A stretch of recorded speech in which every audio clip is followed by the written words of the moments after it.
Here we are, folks. Lindsey Huddleston, Coach's Culture podcast presented by SPS, Sports Psychology Solutions, now Sports Performance Solutions. My partner in crime, Keith Keys to the new crib, Tate, stepped out for a moment, but I'm okay. I'm in good hands. I'm here with Coach, Athletic Director, pillar of the community, football legend, et cetera, et cetera, et cetera. Wow. Mr. Mike Smith over here representing Everret High School today, being a great host at the Moneyball TipOff Classic. Coach Smith, welcome. Well, thank you. Thank you for having me. Yeah, absolutely. I had the pleasure of meeting Coach Smith earlier this week. Being a good athletic director, he was in the gym when everyone was wrapping things up, checking on things, and we had a chance to have a very long conversation, and it was great. So, Coach, Lindsey Huddleston here with Sports Psychology Solutions. I really appreciate what you're doing, but as it relates to our Coach's Culture podcast, can you just share a little bit about your history? We're from the same great city. We're here in Lansing now, but your history as far as just growing up, your sports background as it relates to Michigan State, and what brought you here to be the athletic director and head football coach for Everett High School in Lansing, Michigan? Well, it started out in high school. I went to Denby High School. Yes, sir. On the east side. Uh-huh. I was a three-sport athlete all the way through, and then obviously I was better at football, and Michigan State offered me a football scholarship, and I played there for like 2.5 years until I got hurt. But I stayed there, finished my teaching degree, and then after that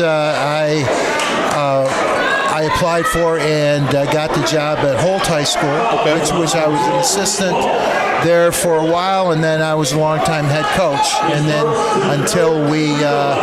until I retired in 2008, and we were fortunately very, very successful. Mm-hmm. What do you define success for those who are not familiar with what you guys accomplished? Well, like our last 4 years, we didn't lose a conference game. We just didn't lose until you ran the table in your conference every year for 4 years. For 4 years. Won the conference for 4 years straight, and never lost a conference game. And then we lost in the semis or quarterfinals or whatever, off and on. But the thing is went to the state finals 1 year in '95 and lost to Detroit Catholic Central. Yeah. But really, really enjoyed that, and then the reason I retired was because I was offered a college job at Olivet College, and it all worked out because my oldest son had been in the Marine Corps for 5 years. That's right. And he had got out and wanted to go to college, and Olivet College not only offered me a job, but he decided to go there, so I got to make up some time with him. Oh, wow. How cool is that? You being a veteran as well, correct. You know how important that is, to come back and have somebody around you that you know and love, and it was just a homecoming for me. Sure. I got to be with my son, and actually I was a defensive back coach, and he was a safety. So the thing is, so that worked out well. So that was one of the prime reasons I went and coached college for about 4 years, and then we got a new coach. And like in college, you're hired to get fired. It's not pretty sometimes, but that's okay. So I retired again. Sure. I retired again, and it's come to find out I'm not real good at it. Not good at retiring? I got to stay busy, and my wife wants me out of the house too. Yeah, I understand. So she'll keep you moving. So then Eaton Rapids High School. I went out to the mailbox one day with the dog, and all of a sudden some guy in a pick-em-up truck says, "Hey, Coach, you got to get out to Eaton Rapids." Really? Yeah. So then I called the principal that I knew, and about a month later I was the head coach. Wow. And we stayed there for 4 years, and the first couple years we went to the playoffs, and that was the very first time they'd ever been in the playoffs. So you took a community, a small knit community, and sent it to the playoff. I'm sure that changed everything. For Yep, them.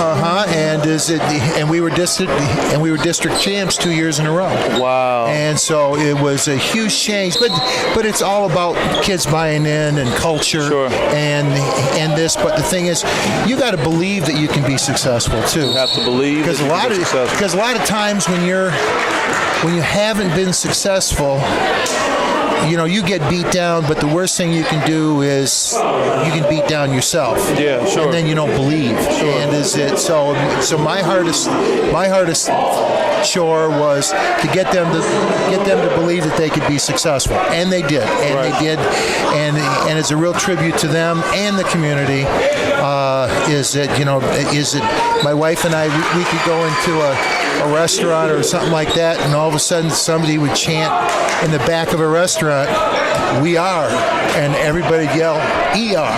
Wow. And so it was cool. I mean, everywhere we went locally, anyways. Sure, they respond like that. Oh yeah. So then is it? I was 4 years in, and it was about a year ago. Mm-hmm. About a year ago, I talked with Dan Bogan. Yeah, Coach Bogan. Over at Sexton. We're at Sexton. Good friend. And and this job was opening up, and I said, well, what's that about? I'm not interested. Sure, but sure. What's that about? And he explained. He says, no, this job be perfect for you. This job be perfect. I said, no, I don't know if it's going to be perfect for me, but the thing is, I'll listen to you because I know and love you, and he's a great guy. Sure. And a straight shooter. So we talked, and then after about 3 times of talking, I said, okay, I'll throw my hat in the ring, and then it worked out, and then I applied and got the AD job first, and then about 2 weeks later interviewed again for the head coach job. And there you go. Coach, you talked about some great success that you had. Let me pick your brain a little bit. With winning, is there a curse that comes with winning? Because you talked about having all those successes in your conference game. How does that make you feel when you go somewhere and you're not winning anymore? I mean, how do you manage that? Well, you know what? Someone posed the question to me today. Is that I was at a funeral with a lot of other people, and it was all my former teachers from Holt, and they said, "Oh, well, you're at Everret, and all of a sudden, I bet you don't feel good when you got to play DeWitt." And I said, "Look, when we were at Holt, we were the bar. We got to get to the bar because right now, DeWitt in our conference for football is the bar. They are the bar. So the thing is, we can whine about it, or we can get better, and it's just that easy.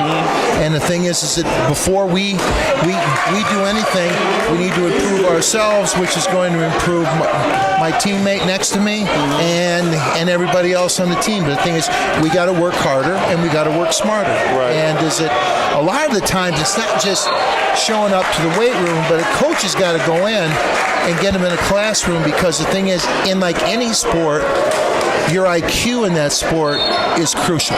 Sure. I mean, the thing is that like if I go to you and I say, look, I want you to play boundary corner, and I need you to get into cover 2, and I need an inside force on this, so that and if you can talk that vocabulary with their kids, and when I came here, they didn't know any of that.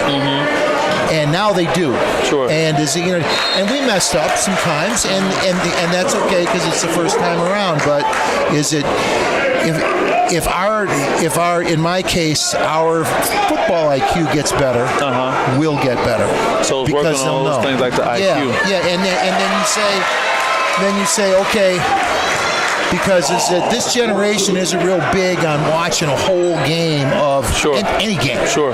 Whether it be basketball, football, baseball, or whatever, they'd rather play Madden and play it for 15 minutes or 20 minutes, Correct. and then go. But the thing is, you watch, and then you say what's important: your upper body strength, getting off with your legs. Right. Which all relates to a bench press and a squat or a deadlift or whatever. Right. And you say, hey, these are the things that are really important for like you to be successful. But the thing is that I can ask you to do something, but But is it sometimes, and is it as a coach, you need to know what your kids can do, what they're capable of doing. Well, in case not what you want them to do, but what they actually can do. What they actually can do, because like for say like a line coach, for instance, you want them to get up in their breastplate, drive, keep your hands up inside, and push off, and go from there. What you got to do is test them and go up in the weight room and put 135 or 225 in the bar, and say, okay, come on up here, all the linemen. What can you do? Well, I've had kids that are 6'2", they could 6'2", 225 that couldn't do 135 on the bar.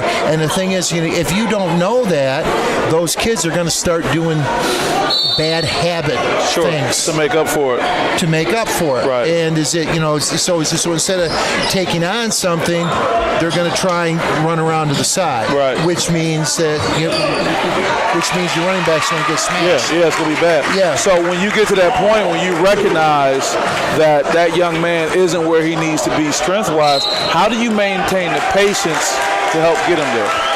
Well, you say to be successful, this is what you need to do. And you're not the only one.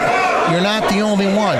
And the other thing that comes with that, I think, is a self-realization of what he needs to do. Because the thing is, a lot of times the coaches say, well, a bad coach say, you're just horrible at this, and you can't do this. Right. And when you enforce the negative, more than likely you're going to get a negative. Yeah, sure. And the thing is that you can say, look, you can be better at this if you, and then you lay out all the things that he can do to be successful, and then when you see small progress, praise him up. Praise him up as much as you can, and say, "See, you're doing it. Sure. See, you're doing it." But the thing is, you've got to do it. And is it like? And is it now? Is it, we are a city team, and stereotypically around, they're good athletes. Sure. Okay, you go play a good team like DeWitt.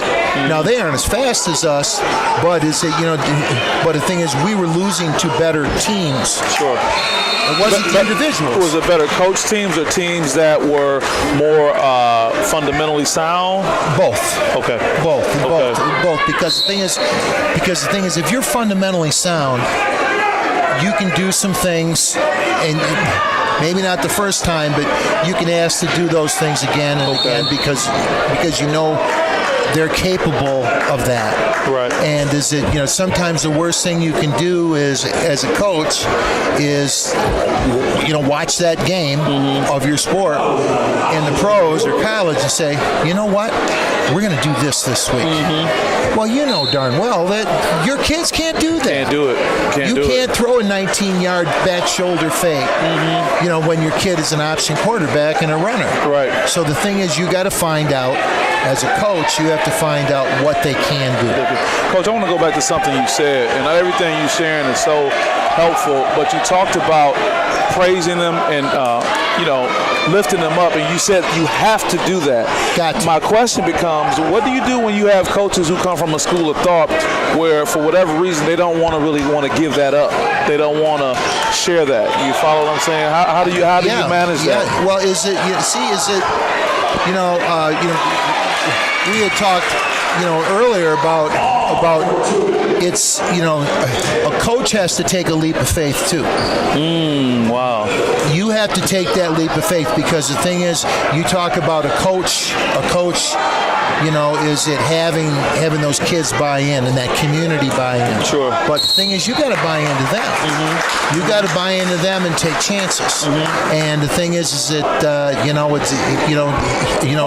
it's not like when you're a young man and you fall in love the very first time. Yeah. Fall in love the very first time. Wide open. And that's that girl. That's that girl, and all of a sudden, just as fast as you fell in love, you're out of love because the thing is, she broke your heart. Right. Okay? And and bad things are going to happen in your life, but it's how you address them. How you address it. Yeah, the thing is, it's how you do that. So now all of a sudden you try again. Mm-hmm.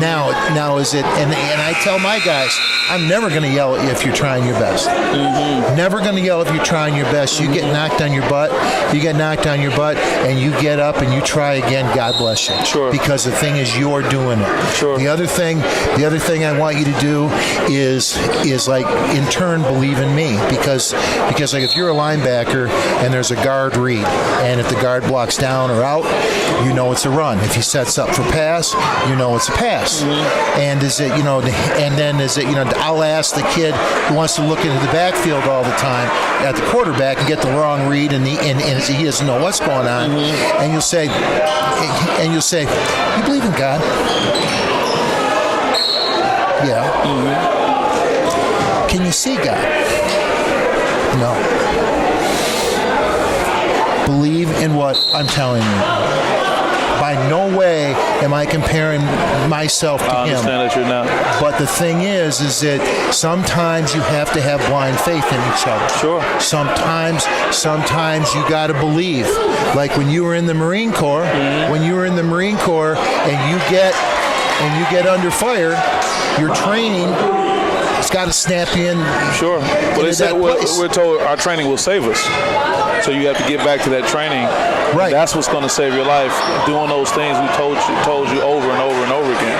Exactly right. And I am in no way comparing athletics to that. We won't take it like that. I see what you're saying, though, Coach. But is it like, is it when you get in trouble out there in the athletic field, go back to what got you there. Yeah, and I think what happens is, you kind of touched on, a lot of young people may rely on their athleticism instead of the reps that they were in. They don't have those reps. Now, one other question I have for you, and this has been some great content too. What advice can you give a coach who either may be starting coaching or one who may be thinking about transitioning? Because your career has spanned so much time in the sense that you've seen it all, I would imagine. So what advice can you give some? You've seen a bunch. So what advice would you give them? You know what? I would say, first of all, never stop learning. Never stop learning. Never stop learning, because there is things that you're going to learn every single day, and the game, regardless of the game that you're coaching, goes through. It's like style. It's like clothes. It works its way back around. Yeah, it works its way back around. Yeah. And it's like, and the biggest thing about coaching is people steal from each other. They take something. Sure. They take something. It's almost a professional courtesy. Exactly. So the thing is, like the wing T, for instance. The wing T started the spread offense because they said, okay, they got to go there. So they moved out. And they spread out. And if you got a quarterback, you can throw it. If you don't, it's there. So the thing is that, the first thing you got to do is know what you know. Know what you know. Know what the kids know, and know what they're capable of. And is it like, you can't come in and say, I'm a veer guy. I am a veer guy. And you don't have a veer fullback, or you don't have that. And this thing, is it like, and if you know what you have, and you know what you know what they know, and you know what they're capable of, then all of a sudden you can go on, because the fact you don't have to step back. Right. You don't have to step back and say, okay, is it they didn't know this or they didn't know that. So is it, that's my biggest thing is, and the other thing is, in knowing your kids, it's not about knowing their skill level, but the thing is, like, in order for them to trust you, you need to know about them. That takes some getting to know and opening yourself up to connect with the kids. Exactly right. For instance, is it how many siblings you have? I have. Asking that question, I get it. Yeah. Is it, do you have siblings? are you the youngest, oldest? How about your mom? Did mom or dad go to school and everything like that? And the thing is, my first day when I got here, I came up to a bunch of kids that I knew, and I just put my hand on their shoulder and said, "Hi, how are you? You know, I'm Coach Smith. What's your name?" And is it always start the conversation off with, if you don't know somebody, what's your name? Because that endears you to them. Right. And all of a sudden, when you care about somebody, you know, there's a chance that they're going to come back and care about you. Right. Because the thing is, there's a lot of kids, when I gave that hand on the shoulder, they were in my doorway the very next day. Wow. And said, "Hi, Coach. How are you?" And all they wanted was just a little bit more. Right. Those low bar things you said, asking a name, knowing something about them. Why do you think a lot of coaches miss out on that opportunity? They think that maybe the coaches before them didn't do that, or maybe they got, it's like parenting. It's like parenting. Parenting is one of the hardest things you're ever going to do, because the only training you got, the only training you had was your parents. Right.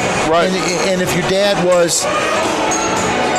or mom was not a real good role model, I'll put it that way. I won't go into negative specifics, but is it odds are that you might fall into that too. Right. So the thing is that you need to learn what's good and what's right. And the thing is just because that guy did it that way to you doesn't mean, because the thing is, you got to follow yourself. Right. You got to follow yourself, because there's a lot like John Wooden, Coach K, a lot of those guys. If you look at their first 4 years of coaching, they almost got fired. I heard the same thing about Coach Izzo, that he was on the chopping block at one point. Exactly right. But the thing is, you have to stay true to yourself. Sure. Because the thing is, some people aren't made for that yelling and screaming. That's true. Is it even if you experience that, someone else may not be. It's like is it after Bobby Knight? How many Bobby Knights are there? Right. You're right about that. And you can't do it. And Bobby Knight was a great coach. We all love Bobby Knight. Yeah. Oh yeah. And little Bobby Knight and all of us. Well, see, I have two sons. My Marine hated Bobby Knight. Thought he was just, he didn't like that yelling and screaming and everything like that, because he probably got a lot of it in boot. Right. Okay. Now my other one said that'd be great to have a coach like that. Wow. That's so passionate. Wow. So is it, and they both play college football. And is it so it is different to each person. Sure. But is it, you need to be true to yourself and know what your strengths are. Because the thing is that I would rather build a relationship, because then if somebody messes up and I correct them and I said, you shouldn't have done that, you shouldn't have said that, I have more credibility if I have a relationship than I do if I'm this guy sitting up on the hill and just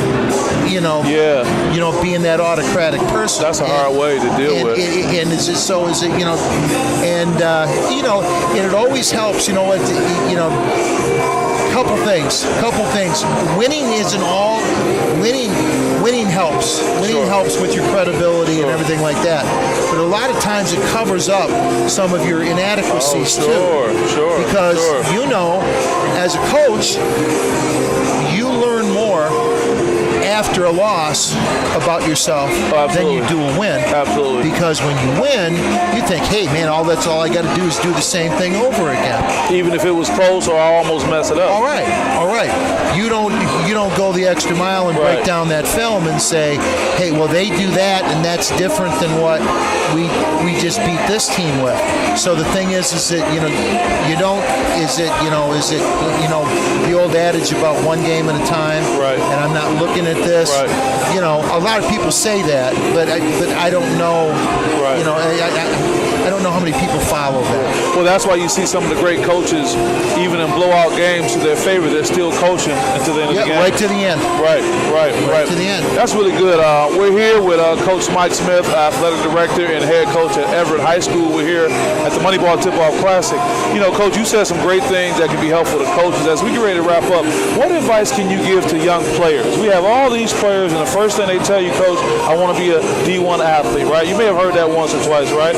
They tell you that, they tell you these things, and not only do you know what it's like to be a D1 athlete because you were at one of the greatest football programs in the country, but what advice can you give a young athlete who's trying to make their way and want to get the best out of what they're doing right now? I would say as you get better, be diverse. Okay.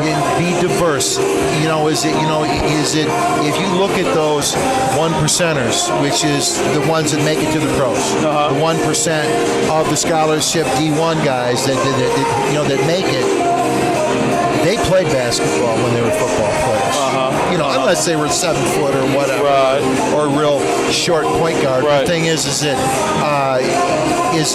be diverse, have fun in high school because God has reached down and touched you and said you have this gift. So giving them something. Yeah, you give it a gift and do yourself right. And do yourself right. And the thing is, start off in that 9th grade, because the thing is, especially urban schools, 9th grade is the bane of 9th grade boys, because the thing is, they think that 9th grade is going to be just like middle school. Right, where I was on top, probably. Yeah, well, you're on top, but academically, most middle schools are set up so is that you like automatically pass regardless of your grades. It gives you a false insecurity about how you're doing. You get in high school and you don't do your homework. Well, all of a sudden you're getting an E. Right. And that never happened before, right? So there's a lot of kids that they're not eligible second semester for the second half of wrestling or basketball season, or even going into track and baseball because they don't do that. So my thing is to them is stay on task. And the thing is, the hardest and one of the most bravest things you can ever do is ask for help. Oh, wow. The hardest and most bravest thing you can do is ask for help. Because the thing is that, I'm not good at math. But everybody looks at me and, you're the coolest guy on the planet because you're the best athlete in school. Right. And you're not good at math. Don't get it, but the thing is, you don't want anybody to know that. Of course not. Because you're Superman. Right. Yeah, I mean, you're that guy. And the thing is that it's that guy. You need to be brave. You need to be brave in all of your athletic attempts. But the thing is, when you don't know something, you need to ask people. You need to ask people and not be afraid. And that's where that young coach comes into mind. That is it. You need to be there. You need to check those grades and set up something that's maybe not so embarrassing, maybe to your athlete. Like set up a tutorial system within the team, because there's kids on those teams that are good in math. You can keep it all in house. When we won the state title in hold, in I forget 2000 whatever it was, is that in basketball, there was 2 kids that got tutored every single day by one kid and kept the kids eligible. Wow. Kept the kids eligible and went, because the thing is, they never had it at the other schools they came from. And and they went on and they played college basketball. And it was just because a kid, because it was okay, because they felt comfortable enough to ask for help. It was a culture they created, I would imagine. It had evolved to everything. It was evolved down to the tutor, to the kid, and the coach. And the coach, he set it up, because the thing is, in the end, as a coach, your best teams in your career won't be your team. It's got to be their team.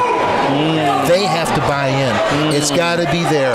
And like I explained, when in football, we have a call-out Wednesday. Yeah, talk about that. We have a call-out Wednesday. I mean, Monday, Tuesday, and Wednesday are our hardest practices. Thursday's usually a walkthrough, and obviously game day's Friday. Right. But the thing is, we've gone through a hard week. The coaches walk in, you give them one football, and you say, hey, look, is it, here you go. And I can say, hey, bud, I got the ball, I stand up, and I say, look, you're a good player, but you know what? You had a bad week of practice. You were lazy, and I don't like it. I mean, like, it's got to be positive, but the thing is that, but is it like, you say, look, we can be so much better if you're better. We're better with you on the field. And they say it in their own way, but there's no coaches around. I give them cues, about what and what not to say. Right. And like I told you before, I've had a team that I thought maybe they all got kidnapped or something like that. Like, where are they? They didn't come in for an hour. Wow. And they were out, and they all wanted to say something. Sure. They all wanted to say something to each other, and it was all in a loving manner. Sure. It was all in a supportive manner. It wasn't like, you dirty piece of whatever. Right. It was, look, I love you. Yeah. And that's another thing. And I know you might be pressed for time. No, we're okay. We're okay. No, you're wonderful. But is it, it doesn't hurt for a grown man to say I love you. It doesn't hurt. It doesn't hurt for someone to say, in the appropriate way, that look, man, I really like what you did today. I like what you're doing in school. I love the way you do things. Every single day, I want you to come say, and I look right at him and say, I love you. Sure. I love you. And they go, Coach, I love you too. Wow. What about those coaches who aren't ready to be that vulnerable yet? Well, they'll learn. Yeah. Well, they'll learn. And it's a hard learn. Say, hey, better say it and be the coach, or not say it and be fired. Yeah. And be let go. Yeah. Well, see, is it like, in the end, like, we had a JV basketball game on Thursday. And it was so cool because one of our freshman kids, it was a freshman game. Mm-hmm. We're up the whole game. We get down with 9 seconds to go. We get the ball back. He gets fouled. We're down by 1. He drains both free throws. Wow. And he is solid. Yeah. I mean, he is solid, and it's just like ice water veins. And he drains it and goes right there, and all the kids know, hey, look, he's got it. And everybody goes, you know what, we love you, man. We love you. We love you, because the thing is, and all of a sudden, it's hard to do that when you're having an argument with, it's like a running argument with somebody. Sure. Because the thing is, you go into a 4th and 1, you go in that huddle and you look around. Well, if somebody stole something out of your locker, sure. If somebody was teasing you about your girlfriend's ugly, any of those silly, stupid high school things, you do. Is it how hard are you going to work for that? No, it's going to be really hard.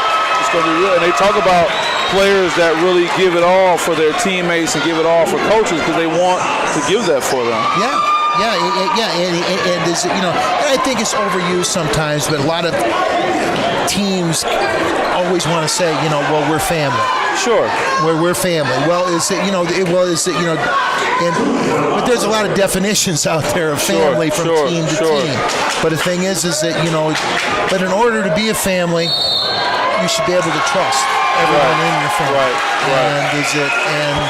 And is it if you can do that with those kids, and they know that you're just not blowing smoke. Sure. That is it. You're important. And it's going to be okay. So the hardest thing about it is